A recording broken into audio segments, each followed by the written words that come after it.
Greetings from Kentish Town, which is in North London, where it's late afternoon, and if you can see, it's nice sunny sky here in London.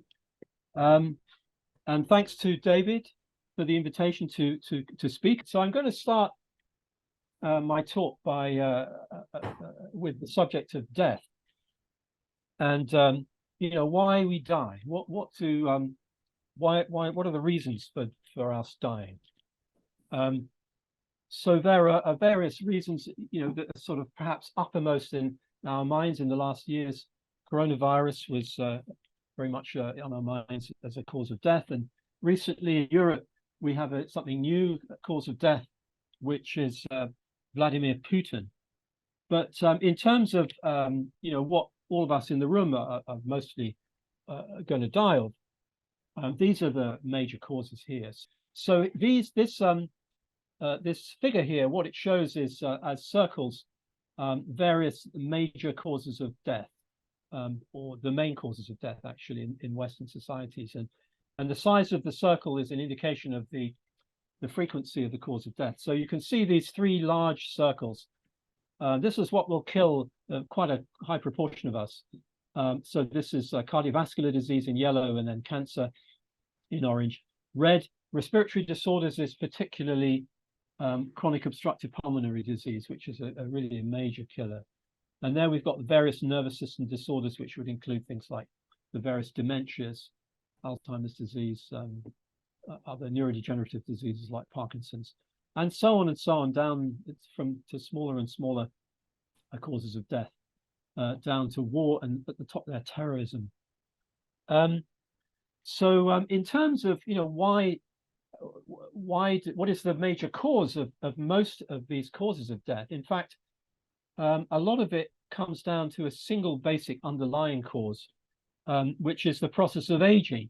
And that's even true of things like, for example, suicide, which is most prevalent among the elderly because of people being in very poor health or from geriatric depression, and so on. Many of these other causes of death are linked to aging.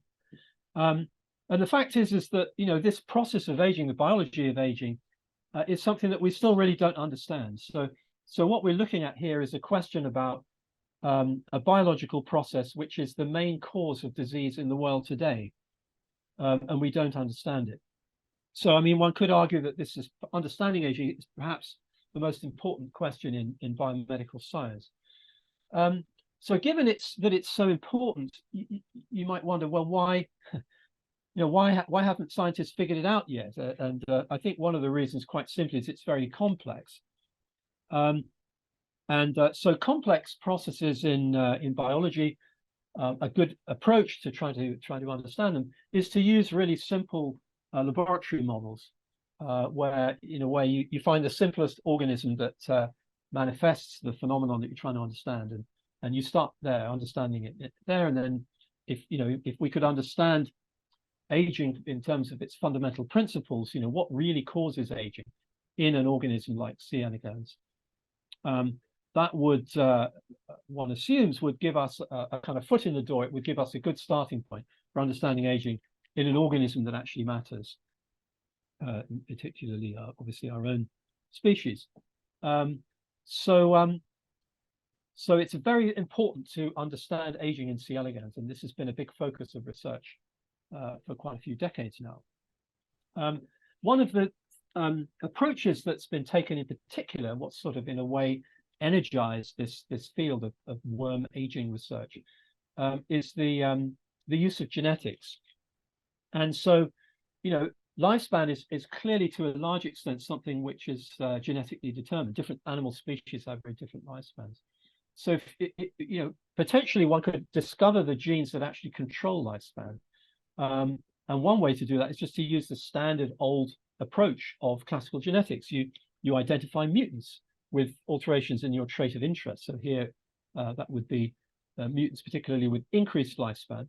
And if you can isolate long-lived mutants, then it's fairly straightforward to then just find out what the genes are that have been mutated, find out what they encode, and then identify gene products whose identity should explain lifespan. It should kind of lead us to processes that are actually central to controlling aging. And so one of the most exciting things in the aging field, I think, in the last several decades, was in the early 90s, when it was discovered by several labs, from Michael Klass and Tom Johnson and Cynthia Kenyon's lab, that you can actually isolate long-lived mutants in C. elegans. This is one that was isolated by Cynthia Kenyon, her lab. And you can see here the y-axis is the percentage of the population alive, the x is the age, and then we can see these white squares here. We've got a wild-type population here, and then the black squares, these are mutants. This is actually a mutant in a gene called DAF2, which is actually a single base change in the DAF2 gene, which is producing this huge increase in lifespan. So the discovery of long-lived mutants in C. elegans was really something quite extraordinary. And I'd like to just take a moment to emphasize how remarkable this finding is. So for a start, one of the implications is that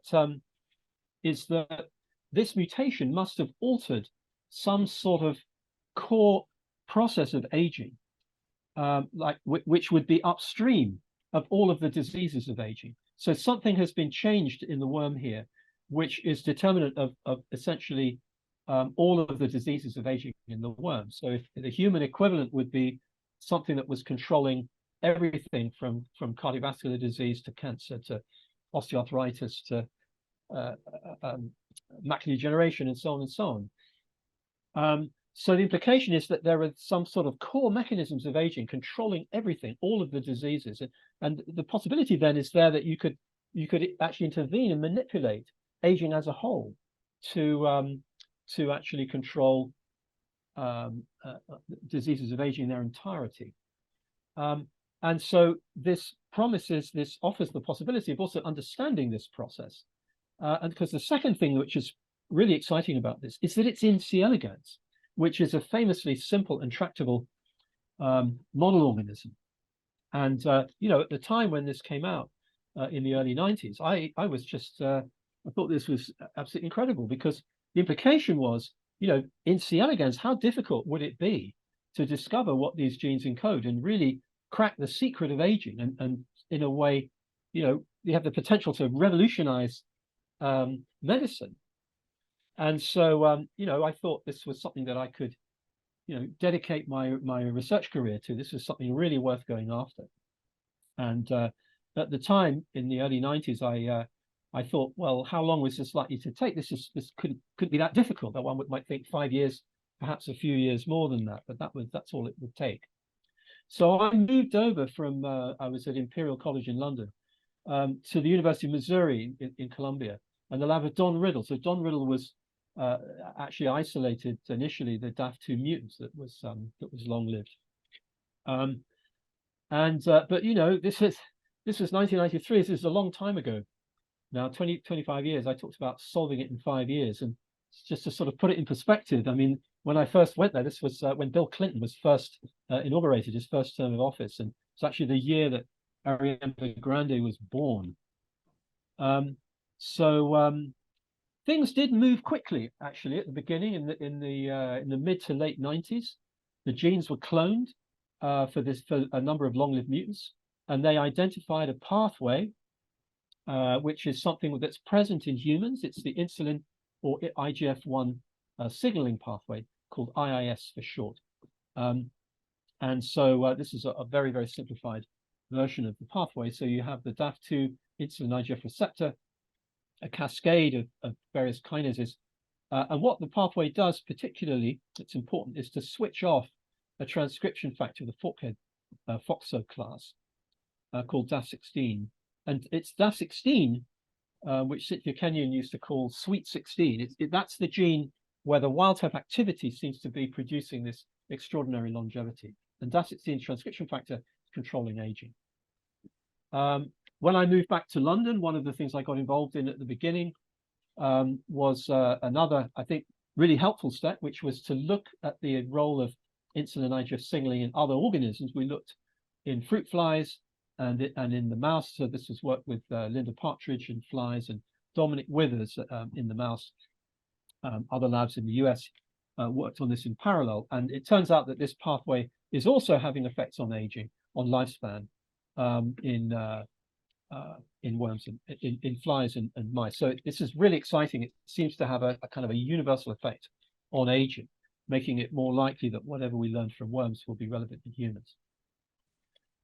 But from, I would say, about the early noughties, from about somewhere around 2003, things started to slow down, because in a way, the real question of interest in terms of understanding aging was to understand what DAS16, what this pathway is actually regulating. It must be controlling processes, for example, from transcriptional targets of DAS16.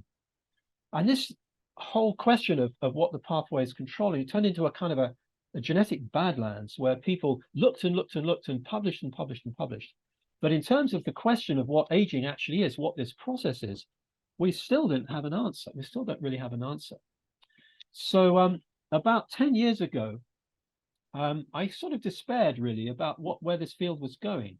I mean, by now these genes have been sequenced, well, it was more than 20 years ago. And the fact that we weren't getting answers to this fundamental question, what that suggested to me was that there must be something wrong with what we're doing. Something about our approach is not giving us an answer to this basic question. And I came to the conclusion that it must be that we need to do things differently in some way. We need new experimental approaches, and we need new aging paradigms, new ways of thinking about aging, to try to get past this this sort of barrier. So this is what I'm going to talk about today. I'm going to talk about this this sort of thinking and experimenting out of the box. So I'm going to talk first about new approaches. So this slide and the next one, it shows the sort of my radical different way of thinking about aging in C. elegans. So this is the model.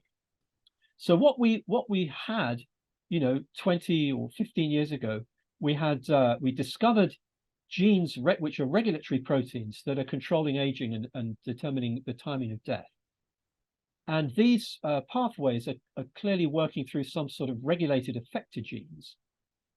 But to get from the identity of those genes to whatever it is that's causing death, you have this kind of gap, which is in a way a gap in the causal chain. So the question is, what are the missing steps in this causal chain from these proteins to death? So here's our model, our hypothesis. And it goes like this, that when the worms die of old age, they die because they're ill. They die because they have illnesses, they have diseases that cause them to die. Because this is true in humans. Humans don't die of old age from nothing. They die from diseases, either single ones or from a collection of pathologies that cause them to die. So these diseases are arising from some sort of pathological changes. And those pathological changes are arising from some sort of pathogenetic mechanism, some sort of disease-causing mechanism. So what we had then was huge amounts of information about genes and regulated proteins, but very, very little information about the sort of diseases that worms get and the causes of those diseases. So, 95%, minimum of the data is the green here. So all of these questions are kind of unanswered. We've been going after all of them, but in a way, the really key question of all of these questions is really the nature of the pathogenetic mechanisms. To figure out what these are, I think that will give us an answer to this question of, what is aging, in the worm. So we call this a pathology-centered approach. So this is in contrast to the usual approach, which is a sort of genetics and lifespan approach, where you have genes and you look at their effect on lifespan. Another important kind of premise of this approach, and this in a way, to some extent, is an article of faith, but I think we've proven this to be true by this point, is that the kind of general principles that are involved in these pathogenetic mechanisms are likely to be universal or relatively universal across animal species. In other words, if you know what these principles are that govern the development of worm aging diseases, although the diseases may look different, those principles are also going to be operative in understanding diseases of human aging, like your rheumatoid arthritis or your osteoporosis or your COPD. So, okay, I'm going to start by saying just a little bit about these last questions. I'm not going to say much. This is slightly older work by now, actually. So I'm going to start with the question of the question of death in worms, which is quite an interesting question, actually. And one that I first came across when George Williams, the evolutionary biologist, visited University of Missouri when I was there as a postdoc. And I remember he asked me, the old worms, do you know what they die from? And I was sort of really threw me this question at the time. It took me many years to realize what a great question this was. And a postdoc in my lab, Yuan Zhao, very, very talented. She had this very simple idea, which is to do necropsy on worms when they die. So it's like autopsy on animals. You look at the worm that's died of old age, and you just study it, and you see if you can figure out what it might have died of. And she noticed something really striking, which was that there were two different sorts of corpse. So this is the head of the worm in a cartoon, and this structure here highlighted, this is the pharynx. It's a thing that chews up the bacterial food source. And she found that there were some worms that had a swollen pharynx when they died, full of bacteria. It was infected and swollen. And these tended to be worms that died earlier. And then the worms that didn't die with the swollen pharynx, we call these for short big P worms. She found that they had an atrophied, shrunken pharynx, so we call them small p. And this led to a surprising realization, which is that for all these years, when people have been studying survival of worm populations, the populations that they're looking at are actually two different separate populations dying from two different causes. So here we've got in red, we've got the big P deaths, and here are the blue P deaths. And this ended up turned out to be very, very useful, because what you can do is that if you instead of just measuring lifespan, you also do necropsy, you can actually deconvolve the two kinds of mortality. And it actually explains some of the weird shapes that you get in survival curves with C. elegans, because interventions that affect lifespan, sometimes they affect the frequency of the big P. Sometimes they'll affect just the big P lifespan, or sometimes they'll just affect the small p lifespan, right? So you can actually start to make sense of the shapes of survival curves in a way that had never been possible before. So that's just a mention of that. So here's another thing, again, just to sort of touch on this, because these are sort of unexplored areas. Organismal death, what happens when the worm dies of old age? What's actually going on? So there's an enormous amount of work that's been done on programmed cell death. But what about organismal death? What are the processes of organismal death? So this is some work from Evgeny Galimov, who was in my lab a few years ago. And we were looking at the processes that happen in dying C. elegans, which appear to be the equivalent in the worm to the mammalian vertebrate phenomenon of rigor mortis, right? After death, you get this hypercontraction of muscles. So what happens in rigor mortis is that because you have an ATP depletion sort of around the time of death, you get a release of calcium from the sarcoplasmic reticulum in muscle, which normally happens during muscle contraction, but now it happens chronically, and that leads to hypercontraction. So you get this hypercontraction, which usually starts in the head end of the worm, and then it actually is this hypercontraction moves in a wave from the head to the tail, an anterior to posterior wave, and it pulls the pharynx backwards and it crashes into the intestine. And so the intestine here, this is very, very schematic. It's shown here with these little blue spots, and these are organelles which are called gut granules. They're large lysosome-like organelles, and they're filled with a fluorescent a pigment, which is naturally occurring. So as the death, what we call death contraction, moves along the worm, the rigor mortis effect, then you get a similar wave that follows in the intestine. And both of these waves actually are of a process of cellular necrosis. So you have calcium influx into the cell, followed by destructive proteolysis. So you get these waves of death contraction, and then you get this wave of necrosis along the gut, which causes an increase in this blue fluorescence, which we call death fluorescence. It's actually really cool to look at because you can see actually from the blue fluorescence, which you look at under ultraviolet light, you can actually watch the death passing along the worm's body. So it's actually like visualizing death moving through the organism. So in the end, the worm is completely necrotic in muscle and the gut. Just as a sort of an aside, and this is probably mainly more interesting for worm people, this blue fluorescence stuff in the gut, for many years it was assumed that this was the damaged product of lipofuscin or lipofuscin. But we demonstrated, this is the paper that describes death fluorescence from 2013, we demonstrated it's actually not anything to do with damage. It's actually a tryptophan derivative called anthracyclic acid, which is a product of the kynurenine pathway. So damage. Okay, so damage gives me a sort of segue to what's really the kind of one of the hearts of the talk, really, which is to do with not so much new experimental approaches, but theories of aging. So, you know, if you're trying to understand what this pathway might be regulating, you know, one way to approach that is to say, well, what theories of aging have we got that we can test? What are our preconceived ideas about aging? We can test that.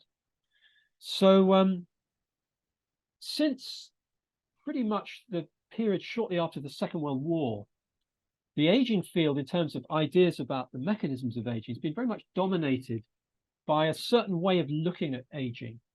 And there are many theories that share this sort of view, but you can sort of summarize it. A lot of these theories, you can see them as arising from what I call a damage maintenance paradigm, which is something like this: that you kind of end development in this sort of youthful state, rather like a new car coming out of the factory, all gleaming and perfect. And then over time, there's an accumulation of damage, molecular damage particularly, that puts you into the senescent state, not to be confused with cellular senescence. So senescence means sort of the decrepitude with age. The rate at which aging happens can vary because of different levels of maintenance that actually protect against the accumulation of damage. So somatic maintenance, I mean, this is things like, you know, detoxifying the causes of damage to prevent it happening in the first place. You can repair damaged molecules like protein, DNA, and so on. Or if they're really damaged, you can just break them down and replace them with new ones. So, you know, a bit like the cars in Havana, where you just keep on replacing the parts and they'll you can sort of endlessly. So it's a very, very long story short. During the noughties, particularly the late noughties, into the last decade, there was a lot of evidence that didn't fit well with damage theories. Particularly, there was a very popular damage theory, which is the oxidative damage theory, which dominated the theory very much up until the sort of mid to late noughties, but has very much gone into decline. Certainly in C. elegans, I mean, my lab spent about 10 years testing the oxidative damage theory and getting negative result after negative result. So again, about 10 years ago, I started really looking hard at alternatives to the damage maintenance paradigm. It's sort of good starting point, a theory which remains very well supported. It's the old evolutionary theory of antagonistic pleiotropy. So this is the idea. Is a process very much controlled by genes, what natural selection does is what it can do is to favor mutations or alleles of genes that may have beneficial effects in early life, but harm effects in later life. Because natural selection, what it really cares about much more is the effects on life history up to reproduction. After reproduction, it's not so important. So one of the things that Williams's theory clearly predicts is that it's the action of wild-type genes is causing aging. Of course, that's that's exactly true of DAF2, right? DAF2 in worms, you mutate it and you get a large extension lifespan. So the wild type DAF2 is causing aging. The problem is that with Williams' theory, or the kind of limit is it doesn't tell you what those processes are. It just tells you they're controlled by genes. So in a way, I think that's sort of the problem of aging. And I would argue is, antagonistic therapy is definitely a thing. It's a major factor in controlling aging. The question is, how do you explain it in terms of proximate mechanisms, in terms of sort of biological mechanisms? So a very influential idea about this was put forward originally in the late 70s by a guy called Tom Kirkby. And this is actually a very elegant theory. And he reasoned, as a starting point, he assumed that aging is caused by molecular damage, but he reasoned that maintaining organisms to live longer is in resource terms. And so what natural selection will tend to do is, in order to maximize reproductive fitness, is to just enough into somatic maintenance to ensure that the soma will survive in a state up until the point of reproduction. And then any resources that it can spare go into growth and reproduction. And so what results from that is something a bit like a kind of a disposable consumer product, right? And so he called this theory the disposable soma theory. And this has been a very, very influential theory in thinking about trying to understand how aging works. And it's a very elegant theory, and it's a good theory in terms that it's really thinking about something important, which is how to link evolutionary and mechanistic theories. But it's just not a very well supported theory. It's never been really proven. And obviously, if there's problems with the damage maintenance paradigm, then the disposable soma theory is invalid. So now we're going to look beyond the disposable soma theory to in terms of kind of ultimate proximate theories. And we're going to come back to Williams again. So he said one little thing about how he thought maybe antagonistic pleiotropy works in terms of proximate mechanisms. It was just a remark in his 1957 essay. And he kind of imagined, this is purely an imaginary a sort of thought experiment. He imagined a gene in the deposition of calcium. So this is a kind of a structural gene, a gain of function new allele. And what that does is that it increases calcium deposition into bone during bone growth. And you might imagine, let's imagine like a young gazelle in Africa, and its bones are growing faster, and so it's able to run faster, quicker, and able to escape from predation by a cheetah or a hyena. And then later in life, you imagine that the same new allele increases the calcium deposition to arteries and promotes cardiovascular disease. So it's causing disease. So this is a very different sort of way of looking at things to Kirkwood's disposable soma theory, because here there's no damage accumulation. Actually, the genes are actually generating the pathology actively. So this way of thinking was actually picked up quite recently, relatively, after the discovery of the insulin nitrous signaling and also the TOR pathway by Misha Blum, a Russian who works in the States. And was thinking more along the lines of, rather than structural genes, rather you have regulatory gene function, thinking about TOR, target rapamycin, IGF-1, and so on, promoters of growth. And so these pathways, you may have variants that are regulating hundreds or thousands of genes in entire developmental and reproductive programs. And then these entire programs kind of run on or activated in late life in a way which is pathological. And he calls these quasi programs. I'll come back to why he uses this particular term, quasi program. And so Misha is quite sort of polemical, and he said, well, he just argued quite forcefully that he thought the molecular damage theory was a mistake. It was an armchair theory, and actually, especially when you look at causes of late life disease, in the main, with the exception of cancer, they have very little to do with damage accumulation. So he argues that he's arguing in a way that aging is something which is almost the opposite of a loss of function kind of damage type process. It's actually not so much a loss of function as too much function. It's actually actively driven by gene action. He uses the term hyperfunction to describe this. So his theory is sometimes referred to as the hyperfunction theory. So this quasi-program idea, this is has to do with the old chestnut of whether aging is programmed. So what he would argue in terms of genetically, it is programmed, but in terms of whether it's an adaptation, because a program can imply that a program for something, like to say that aging program implies that it's an adaptation. So he's saying it's not, but it is genetically determined. So a quasi-program is essentially the run-on or activation of a sort of a developmental type program in adulthood that causes disease. So that could include things like age-related inflammation, and previous speaker was talking about senescence, so that there's hypertrophy and hypersecretion, senescence-associated secretory phenotype. It will be quasi-programs. And so we know that the insulin nitrous signaling and TOR, they drive a whole range of programs, developmental programs, but also quasi-programs. And this would explain how these pathways have such broad effects on late life health.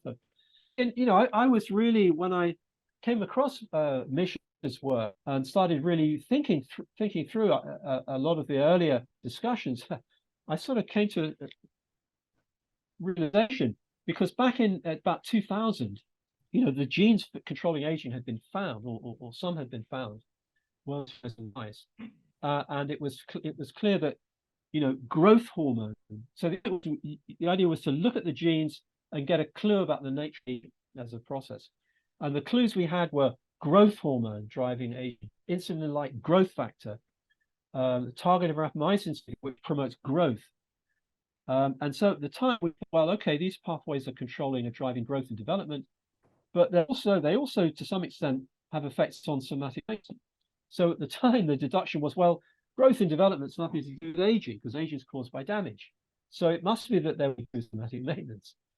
But what the hyperfunction theories argue is actually it's the other thing which is important. So we had this clue right in front of our eyes, you know, 2 decades ago, because we were so blinkered by our preconceptions about the nature, we failed to see the significance of it. I'll cut a very long story short. Work in my labs, we get a range of different diseases that the old worms get. They get a range of diseases, and they're quite different looking to the diseases that we get. But we've shown that a number of them you can explain them in terms of quasi-programs. And this was a great relief after 10 years of the damage theory and publishing all negative papers, which was really misery. So I'm not going to go through all these. I'm going to give an example here. So let's look at some worm diseases of age. So here's the front end of a worm, and you can see here's this structure here in the middle here. This is the intestine. The intestine is a very large organ in the worm, and it also serves multiple functions. So it's also functionally the adipose tissue of the worm, and also the liver. And you can see the lumen of the worm, this very narrow thing here. There's a little red line that shows how wide the lumen is, very narrow. So now look at an old worm. So this worm's about 2 weeks old. And you can see 2 pathologies here. One of them is these pools. These are kind of lipid pools that accumulate in the body cavity, and they're actually full of yolk. They're full of the yolk that the worms use to provision eggs. And the other one, which is very striking, atrophy of the intestine. So you can see, whereas the intestine was one of the largest organs in the worm when the young adult, here it's actually atrophied away to just being this empty bag, and that red line shows you the lumen now. It's become vastly expanded. So again, cutting a very long story short, we discovered at least partly the mechanism for this, which goes, so here is, if we look on the left, we have a young, this is a cross section, and here's the intestine, very schematic, and these are villi, not in proportion. Yellow spots are actually the yolk ground. So the intestine is the site of yolk synthesis, and yolk is synthesized and then it crosses the body cavity and then in oocytes and into embryos to support embryonic growth. But what happens in older worms is that the worms stop reproducing, but they continue to produce yolk, and so the yolk production continues in a futile fashion. but also the worms actually consume their own biomass in order to produce yolk. So they actually undergo atrophy in the process of producing this yolk, but all of it's futile. So this is a process of biomass conversion from gut biomass into yolk. And this whole process is driven by insulin IGF signaling, and it's mediated by autophagy. So we were really excited about this because firstly, we have an etiology of these pathologies, right? As I say, the etiology, the pathophysiology, disease-causing mechanisms are at the heart of the aging process. So it's run-on of gut to yolk biomass. And it's a quasi program. It seems to be this is happening in post-reproductive animals, so it's futile. Must be a quasi program. It's promoted by insulin IGF signaling, and it's suppressed by DAF16, a sweet 16 transcription factor that promotes longevity. So it seemed like we had found an actual process of senescence downstream of DAF16, and we have a mechanism that it's actually acting on, and that mechanism instantiates a new a kind of paradigm for understanding aging, this hyperfunction theory, what I usually call the programmatic theory. So that was all. We were very happy about that. Right, so now I'm going to sort of go into some much newer work, and work that I was really shocked by. So these are, for me, shocks, and I think in a way they're shocking for the whole worm aging field. So here they are, the shocking. I'm going to give you two really shocking findings. So the first shocking finding. So this is work by an absolutely amazing postdoc in my lab. Who's just sort of like a whirlwind of originality and energy, called Karina Khan. And so Karina was sort of wondering about this, this yolk accumulation in these post-reproductive worms, and the assumption that it's futile. She wondered, is it possible that these yolk pools are actually good for something? And I thought, well, how could that be? The worms are not reproducing anymore. But then she noticed something, which is that this yolk actually gets vented out into the world, or outside of the worm. The worms actually secrete them, and they do it through the vulva. The yolk here has been labeled with the green fluorescent protein. So that's VIC2's vitellogenin gene, and you can see the yolk coming out. And you can actually, if you look on the plates where the worms are cultured, you see these sort of patches, which, if labeled with the GFP for yolk, are actually you can see they're actually full of yolk. So there's an egg, and these are unfertilized oocytes that the worms lay after they run out of sperm. So Karina wondered, well, maybe the larvae actually eat this yolk. So maybe the yolk's promoting fitness. Oh, here we go. This is actually a movie where you can see this yolk venting. So here you can see a pool of yolk. It's in the uterus here, and here's the vulva. Let's get this going now. There we go. You see, watch this now. See, there we go. See that? It's venting yolk. You see, that's what they do. And so she characterized it, and what we've got here in black, this is black is the egg laying. You see, so the eggs, they stop laying eggs, and here we've got the yolk.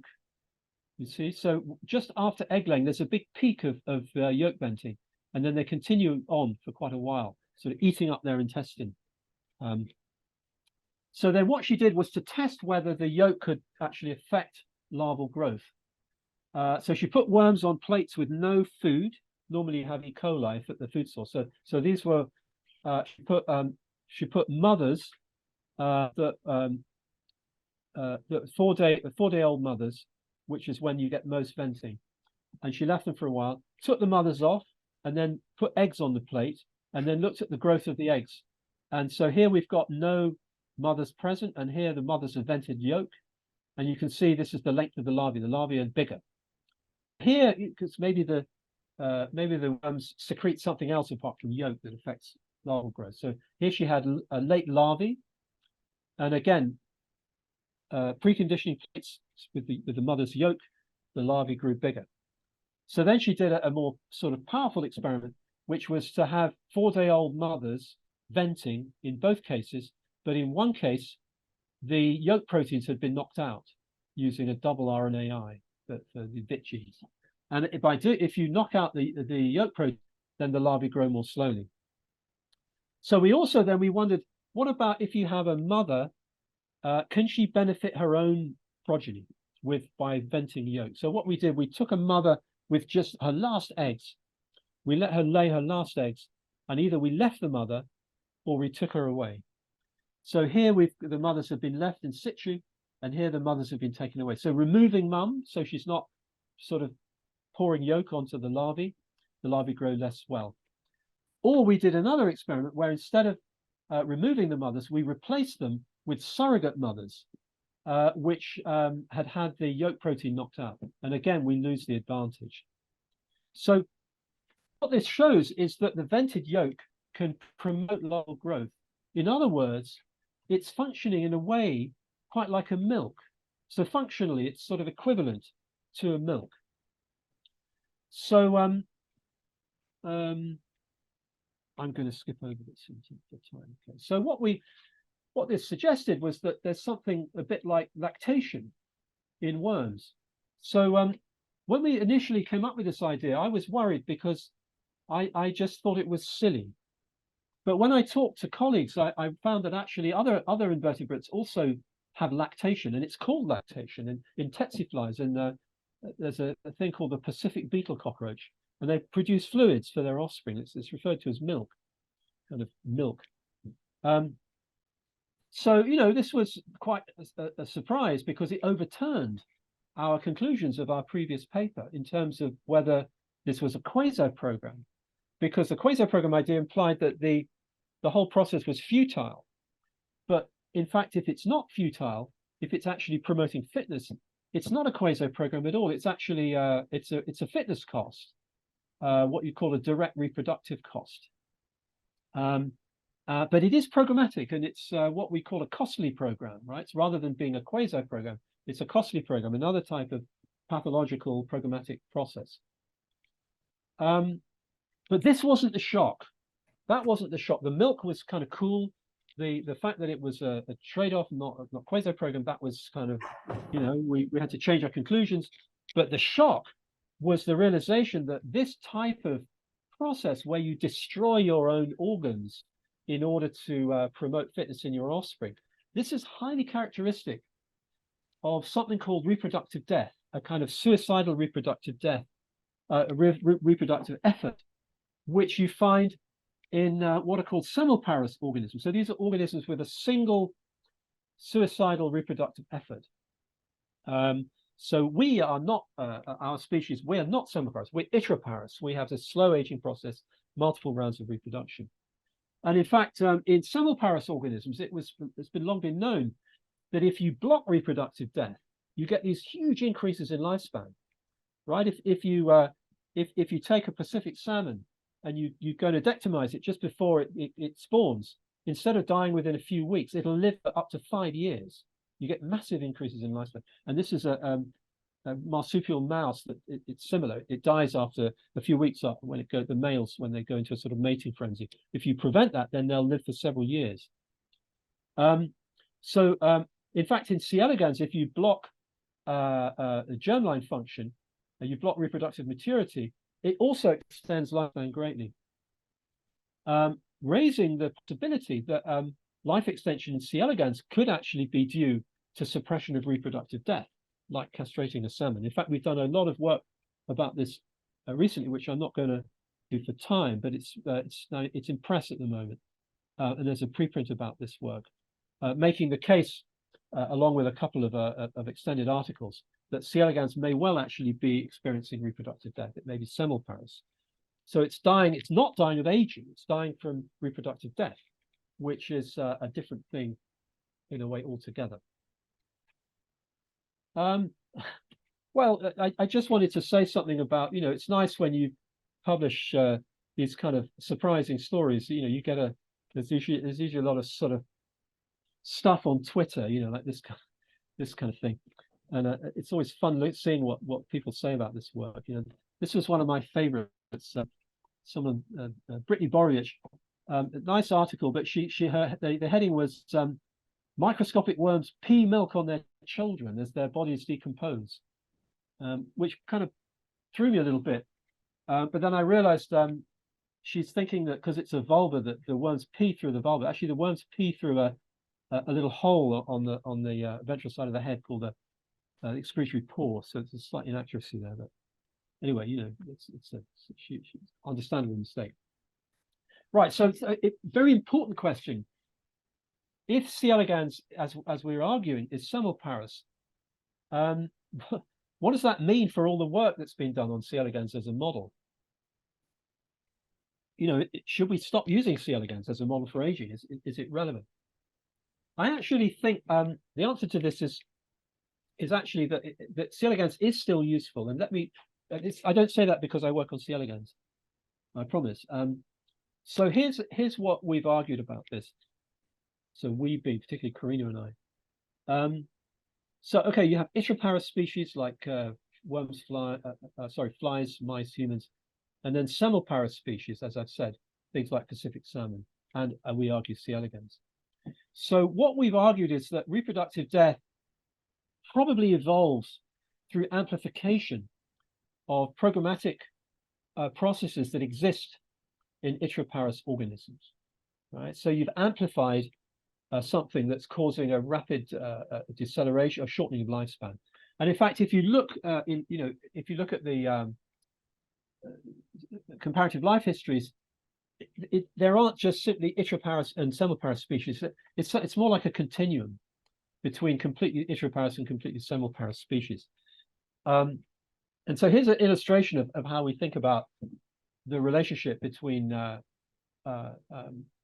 aging in Itroparous, semelparous species. So, for example, in humans, one mechanism that can contribute weakly to aging relates to milk production. So during lactation, in this is, I mean, in all mammals, there is resorption of bone in order to release calcium for milk production, and this actually weakens bone and it increases vulnerability to fracture. It produces transient osteoporosis, but this is reversible. So after the end of lactation, the bone will grow back again. And so this is an example of a costly program. So green is good, red is bad. Okay, I don't mean semelparous. Well, so now here we have a costly program of similar nature, yolk, which is evolutionarily, in a way, it is sort of the ancestor in some respects of milk. So here you have the yolk milk production in the worm, a costly program, but here the atrophy of the intestine is irreversible. It's terminal. It's a terminal investment, and it's suicidal. So you can see that one has evolved as an exaggeration of the other. So I think C. elegans is relevant for understanding one element of the aging process in Itroparous species, and so overall it's part of the wider aging process.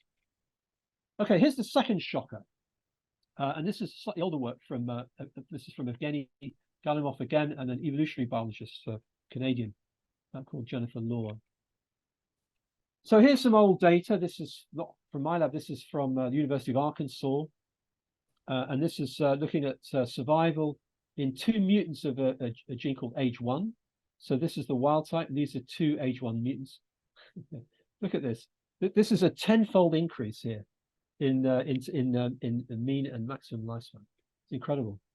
So what does this signify? What is this trying to tell us? So it could be telling us that this pathway is acting on some sort of core mechanisms that cause the whole process of aging. But you know, there's another possibility, theoretically, which is that the worms have a self-destruct mechanism that somehow promotes fitness, rather like apoptosis, right? That's a programmed cell death. Maybe you have programmed organismal death. So this led us into some territory, which was this was very educational thing for me thinking about this. So going back to the 19th century, it was originally supposed that aging and death caused by aging actually promotes fitness. It's for the good of the species. So you imagine an old individual, it's not reproducing, it's consuming food, it dies. And so you have more food available for other members of the species, and that increases the success of the species. So, you know, so in other words, aging is a way of getting rid of old people because they're sort of a waste of space. So it's a sort of a trying to make it's based on the assumption that if evolution has created aging, it's probably there for good reason. But modern evolutionary, so answer yes, modern evolutionary theory argues the opposite. It says, well, aging and death do not promote fitness. It's really just due to late life pleiotropic effects of genes whose action promotes fitness in early life. So no, and this is really has been widely accepted for the last half century, and it's been supported by population genetic calculations. Is Bill Hamilton, who demonstrated mathematically that if you have dispersed outbred populations, if you had a mixture of sort of altruistic individuals that died for the good of the species and selfish individuals that didn't, they would remain alive and they'd outcompete the aging altruists. Now, here's the thing which was really came to me as a big realization, and this is partly from thanks to new work, recent work, looking at C. elegans in the wild, particularly from Marianne Felix in Paris, that shows that in the wild, C. elegans, you actually find them very often as clonal populations, rather like bacterial colonies, living on food patches like rotting plant leaves and rotting fruit. So under those conditions, if you have non-dispersed clonal populations, then theoretically, altruistic adaptive death is possible. And so let me just explain how this is, why this non-dispersal thing is really important. So here we've got an altruist, right, who dies and they lose their individual fitness, but then they increase the fitness of their kin. So it's a sort of kin selection. And here we've got a selfish egotist, okay, who carries on reproducing. They don't die and they have increased personal fitness. So here you've got the Hamilton's sort of premise where you have a dispersed outbreeding population. So you've got your altruists in blue, you've got your egoists in gray. And so the altruists die and the egoists benefit and they start to out-reproduce the altruists. But what happens if we have non-dispersed populations like this? Okay, we've got here are the altruists helping one another. Here are the egoists not helping one another. The altruists win. So to summarize, and this is with a series of articles, the main first article is this Law 2019, is that in principle, according to, this is evolutionary theory, it's totally kosher with we've talked to lots of evolutionary biologists that there's nothing sort of this is not heresy in terms of evolutionary theory. You could have adaptive death. In principle, it's possible. And in yeast, for example, in bacteria, it certainly does happen. So it's possible that insulin IGF signaling is increasing fitness by promoting programmed adaptive death. So remember, this is true for C. elegans, and this wouldn't be true for other animal species. I'm going to skip, I think, in the interest of time, very briefly, just to say that we tried modeling this in a computer, and it's quite interesting. The computer modeling threw up new ideas about it and supported in general this general idea. And there's a paper in Aging Cell about that. And I'm going to skip over this as well. This is just to say that you might think, well, you've just said there's reproductive death and there's adaptive death. Which one is it? But in actual fact, from evolutionary theory, one expects that when you have reproductive death, it's very easy for adaptive death to evolve as well. So we've argued that within, for example, Pacific salmon, and in C. elegans, that you have what we call double death. You have a adaptive death evolving on the coattails of reproductive death, and this is in we published this in a paper in Philosophical Transactions of the Royal Society. So I'm going to skip over that. Right. So let me finish off now with a few sort of general remarks. So where does this leave C. elegans? What have we heard here? So the original kind of line of thinking that I and other labs pursued to try to understand what this pathway was doing was that it's working through somatic maintenance. So this is the damage maintenance paradigm interpretation. So what we've argued from the recent work, this is based on the programmatic theory, is that these pathways are controlling futile run-on, quasi-programs, and so on. And those are affecting multiple senescent pathologies. The theory doesn't so clearly predict that you're looking at the whole of aging. It's more likely to be affecting multimorbidity rather than the whole of aging, but you'd expect it to be working in right across animal species. But now the shock results give us a new scenario, which is that in C. elegans alone, this pathway is working through reproductive death and adaptive death. However, this is a little bit puzzling and not satisfying, because, as I've said, these pathways do have effects on lifespan in flies and mice, although the effects, I should emphasize, are much, much smaller. Right, so how do we reconcile this? This is how I would reconcile this. Right, so here's the worm. This is what's happening in the worm. We have something that looks like aging, a process of aging controlling everything, okay? But I would argue in Ichthyoparus species, the situation is a lot more complex. We have multiple pathogenetic mechanisms contributing to the aging process. Some of them you have like a single mechanism causing a single disease. In some cases, you have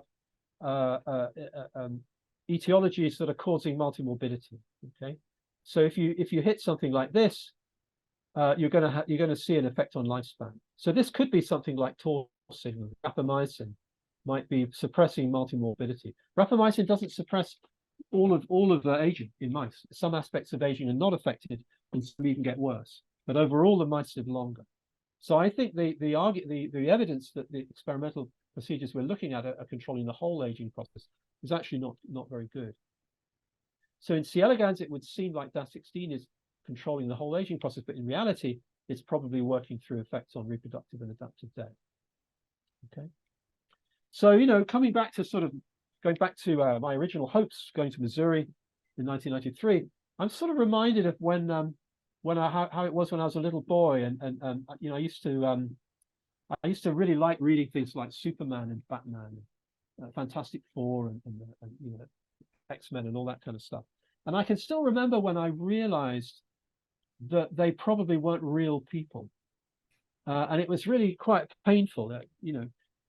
So you know, this was a sort of a sad kind of awakening into reality, and in a way, what this conclusions are, in a way, from the what I've been telling you, if they're correct, is actually these original implications that you could tap into some kind of incredibly powerful aging process, like you do in the worm. You could tap into that in humans and protect against all of aging and all of aging-related diseases. I think that's probably not real either. But on the other hand, what we do have is an emerging picture, an understanding of aging, which is really exciting. And I really think that we're on the cusp of a new and mature paradigm that could finally really make sense of aging. And I'm going to end with a theory, and it's just sort of, there's still much to learn from C. elegans. So this is a theory which we've published. I published it last year, which is a wider theory than the programmatic theory, based to some extent on the programmatic theory and based on some other ideas from actually another Russian, by coincidence, a guy called Vladimir Dilman. So here's the model. It's just a couple of slides and I'm done. So the model is a model of where does disease come from. So this is, I started talking about where does death come from. So now I'm going to say where does disease come from. What causes disease? You might think that's a silly question, but actually a lot of diseases share a basic characteristic, which is that they result from the disruption of normal function. So you have something that comes in and disrupts biological function, and that causes a disease. So that would include things like infectious pathogens, like bacteria, viruses, protozoan parasites, and so on. Mutations or a mechanical injury, you know, that could be, you know, a twisted ankle or a gunshot. Dietary things, including environmental pollutants, starvation or cigarette smoke, and so on and so on. And actually, in a way, that's the main model, but that's the typical model for thinking about disease etiology, that something is disrupting normal function.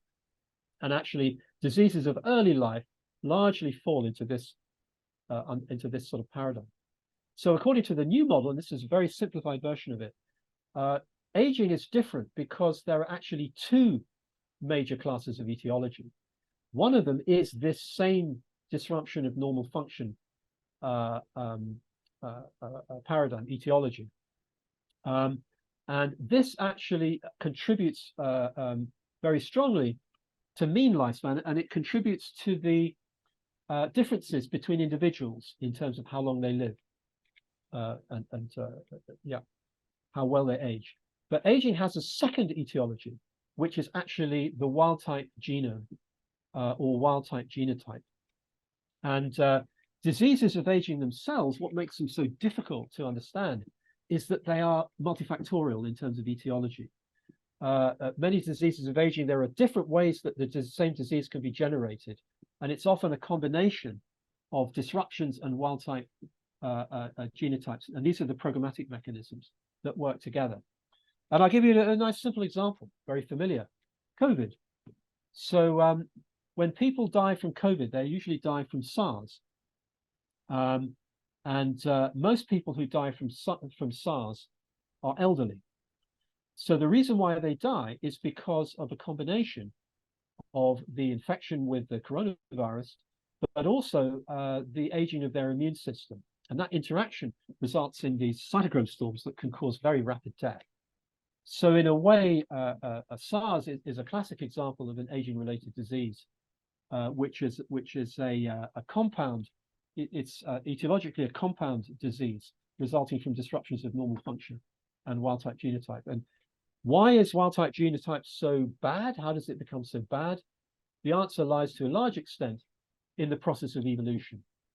Part of that works through antagonistic pleiotropy. So it's sort of the Jekyll and Hyde genes, if you like, that sort of bring you into the world and take you out of it later on. And it's the wild-type genotype that controls maximum lifespan. The difference between the lifespan of a chimp, about 50 years, or maximum lifespan, human maximum lifespan, a bit over 100, 105, is the wild-type genotype. It's nothing to do with the disruption box. So if you're interested, details are in this article published last year in Aging Research Reviews. The multifactorial model, I owe a great deal for reading ideas that have been kind of almost lost from Vladimir Dilman, who was a gerontologist from the Soviet Union, moved to the States when he was older, as soon as he could. And then the programmatic theory, which really is drawn from particularly Williams, and then the newer ideas from Misha Blagoskoni. Also, João Pedro de Magalhães contributed a lot of ideas to the development of this programmatic theory. Yeah, so and my conclusions about the veracity of the theory come very much from over a decade of work on C. elegans. So that's it. Just to thank some of the people in the lab. I mean, it's been possible to do this because I've been very, very lucky with getting some amazing, clever people. There's Evgeny, who did the rigor mortis work and adaptive death work, and there's Karina Kern, who's done the lactation and seminal parity work. I might mention Marina Escura as well, who did the work on showing the biomass conversion of the gut into yolk. And I'll leave you there with a cartoon kind of expressing the idea of the evolutionary conservation of general principles of senescent pathophysiology. Death, or the adaptive death, reproductive death of seminal parous organisms. You think that there is an aging clock in that case? Are you thinking about the epigenetic clock? Is that what, or what is not actually not really, because it's a good question. So look, I think one of the things that's been very much in my mind recently, and this is from working with Pedro de Magalhães, we've been looking a lot at the relationship between the programmatic theory, which Pedro calls the developmental theory, and ideas about epigenetics and aging. So the developmental theory is really arguing that that the aging process in many ways is specified by mechanisms that are very similar to those of development. That in a way it's a sort of developmental process. So in terms of a seminal parity, I mean, what you have there is that you have a reproductive maturity which appears as part of a developmental process. So the clock is really the same clock that's determining the timing and stages of each different each different stage of development, right? You could think of the sort of embryonic development and post embryonic growth and then reproductive maturity, right? And then that then triggers reproductive death, right? So that's all essentially part that you could say of a developmental clock. And what Pedro and I have been exploring is the idea that actually a lot of the epigenetic clocks, that there's obviously a great passionate interest at the moment, you know, especially with sort of Altos labs and so on in epigenetic clocks, that they're very likely to be developmental in nature. I know that that Steve Horvath's very keen on that idea at the moment, that they're probably developmental in nature rather than stochastic, rather than to do with damage accumulation. Right? So my view is that the kind of the whole worldview of aging is just, it lives in a world of damage maintenance, and it can't think outside of it, you know, and that a lot of the damage explanations for epigenetic aging are sort of, you know, everybody always interprets things in terms of damage accumulation in aging, just as for causes of disease they tend to look for disruptions, you know. But actually aging is different. It's more developmental, and it's, you know, genetically determined through gene action rather than being due to damage accumulation. So that's the sort of big picture. Parity in C. elegans. So as a like evolutionary biologist, I see here aging in the stage when the hermaphrodite runs out of the sperm, right? Because this really defines its reproductive lifespan. And I think ecologic factors that define the amount of sperm are primary.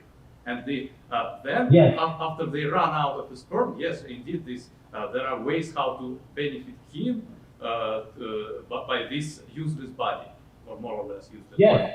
Yeah, absolutely. I think the primary question is why, what ecologic factors define the amount of sperm in this? Right. Why it cannot be? I can answer the question. That's great. It's nice to have a difficult question, and there's a clear answer to this. So it's a trade-off. It's a life history trade-off. So you know, most of the Caenorhabditis species, they're gonochoristic. They're male-female. And within the Caenorhabditis genus, there have been multiple instances of the evolution of hermaphroditism, and it's always through protandry. They generate sperm, they store the sperm, and then they self-fertilize. And what it's been shown, there's a beautiful paper called the Hodgkin and Barnes paper, where they showed that that if you delay, if you have a mutant with makes more sperm, right? You think it might be fitter, it's going to have more offspring. But if you look at the speed with which the population grows, it grows more slowly, because what C. elegans have evolved to do is to be able to you've got patchy food patches, and they've evolved to be able to colonize very rapidly a new food source. So the C. elegans, you can have a single worm will actually be able to colonize a new food source and start reproducing immediately. So what they've done is that they've developed a strategy for rapid exploitation of food sources, so they can outcompete other nematodes. But the cost of it is that they've got this protandrous life history, so they actually run out of sperm really, really quickly. You see what I mean? So that's why they've done it. They've got a fitness benefit. So then so essentially what's happened is that this innovation of protandry gives you an advantage, but then it creates a problem, and you've got a new problem, which is suddenly you've got animals which run out of sperm within 2 days. So then you have a secondary adaptation to be able to enable those sperm depleted hermaphrodites to continue to actually contribute to fitness in the colony. You know, that's the working hypothesis. Yeah, thank you. You answered my question. I still, frankly, I do not believe that this trade-off between speed and amount of sperm is fundamental. I think a worm in principle theoretically can make more sperm just after it ran out. Ah, right. Well, look, I mean, I think the issue here is you have to bear in mind the existence of biological constraint and the fact that you can't, you know, I mean, there are nematodes that can do that. There are nematodes that actually produce sperm and eggs in hermaphrodites, but it would seem that there, you know, natural selection can't always do what you might think it would want to do. It can only evolve in directions where, you know, where evolution is possible. You know, I mean, as an example, you could take as an example something like urate synthase in primates. So this is something that gets rid of urea, and most mammals they have urate synthase. They can basically get rid of urea. Is it no, uricase? It breaks urea down. That's right. But primates and humans, we don't have it. We've lost it. So we get gout because we get urea crystals, right? And we can't get it back again because we've lost it. I mean, it would make sense to have the uricase, right? Because then it would prevent us from getting gout. It would improve fitness. But we've lost the gene. We can't just get it back again. So natural selection evolution isn't like that. It can't just always do whatever you want. So I think that would be that seems an adequate explanation to me. Okay, so my second question, so I still do not buy fully the idea of constraint. The second question is about the similparity in marsupials. So there are two groups of relative clades of marsupial carnivores, Didelphida, Dizoida. They evolved similparity 5 times independently, so including the antiheat. So I think there is insufficient evidence to claim that there is like reproduction investment involved there, because reproduction investment is general in all mammals, but somehow this group evolved it 5 times, and other groups did not evolve it single time. If you can see the paper on Northern Quoll, that so this is the largest Similparus marsupial. People openly challenge the idea that this is about investment, because in small ones they say maybe they cannot store fat and they need to mobilize protein, corticoids, all that, and that's why they die. But these Northern Quolls are fat, they don't have corticoid upgoing, and now it's a big conundrum. So I think when you say about this reproductive investment as a decided, yes, it is not. Yes, I understand. I agree with your point, and I think I agree with you about the marsupials. So I mentioned a couple of essays that we published on this question. There's long essay, which is in Frontiers of Cell Developmental Biology. One of the things that essay kind of draws attention to is the way that in many Semmelparus species, and also in other organisms, for example, during leaf senescence, you have these costly programs where you actually have biomass conversion. You're right. You get this biomass conversion very strikingly in a number of species of fish, for example. You know, you see the organs wasting away as they're being used to create other organs. In terms of and so we use that as an argument that it's a characteristic feature of terminal investment. In the marsupials, I think it's different. You're right, it's different, because that particularly, you know, in this case, in the Antechinus, it seems that as part of the, it seems that there's a trade-off, an endocrine trade-off, in terms of the way that they go into this reproductive frenzy. They seem to undergo endocrine changes that completely erode their immunity, so they become hypersensitive to infection, right?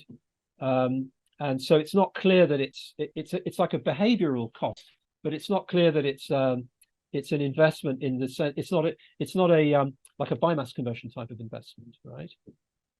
You see what I mean? I think that's how I understood your argument, that it's not that type of investment. It's a different type of suicidal effort.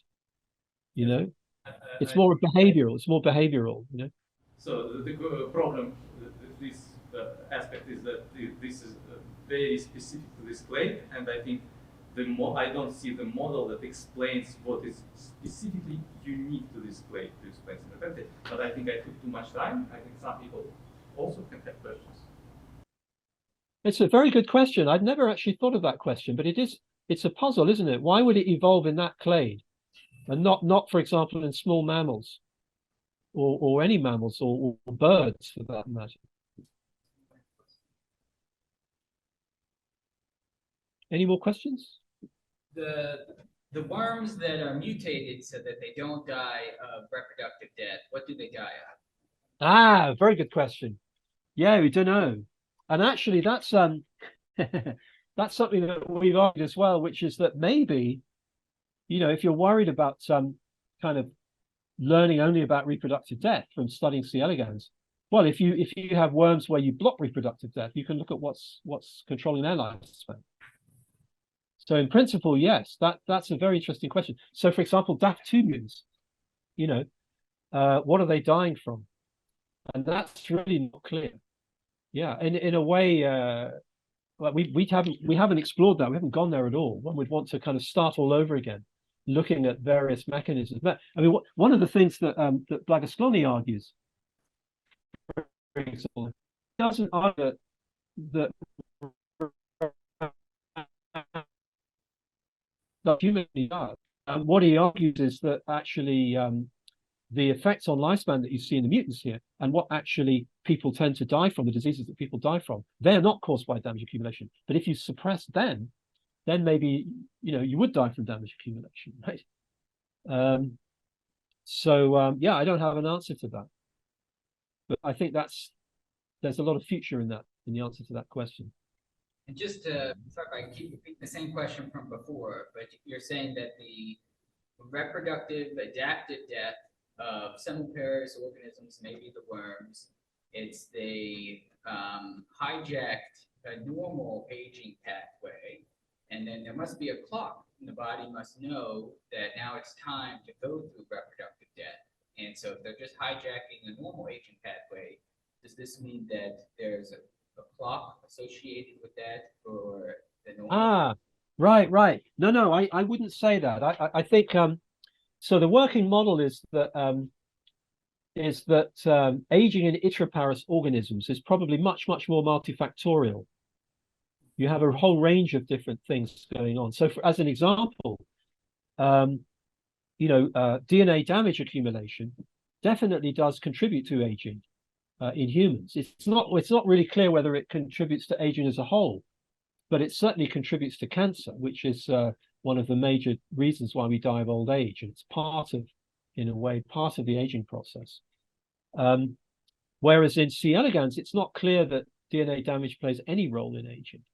You can irradiate C. elegans and greatly increase the DNA damage levels, and it has little effect on their lifespan. So the argument then is that certain elements of physiology which contribute to a certain extent to aging, they become amplified. So in a way, because you're amplifying greatly one element of aging, of a multifactorial so aging process, you're amplifying, and in a way you're simplifying it, right? Because if you then suppress that programmatic mechanism, then you get like a huge increase in lifespan. So that's the argument. The argument isn't that the entire aging process has been hijacked and speeded up. It's rather that certain elements, certain programmatic elements, have been speeded up. So in terms of how those things are triggered, of course they're going to be triggered developmentally. There's a developmental clock, if you like. I mean, you can, in a way, development is a clock-like process, right? It's like it has a series of, and if you, for example, Steve Horvath's methylation clock, it runs extremely quickly during development, and then it runs runs much more slowly, more steadily in post-reproductive, post-developmental adulthood, right? There are no more questions? Yeah, let's all thank the speaker again. Okay, I don't want to. Yep. So Okay, everyone, enjoy your lunch and enjoy the rest of the meeting. And thanks again for the invitation, David. Yeah, thanks so much for speaking with us.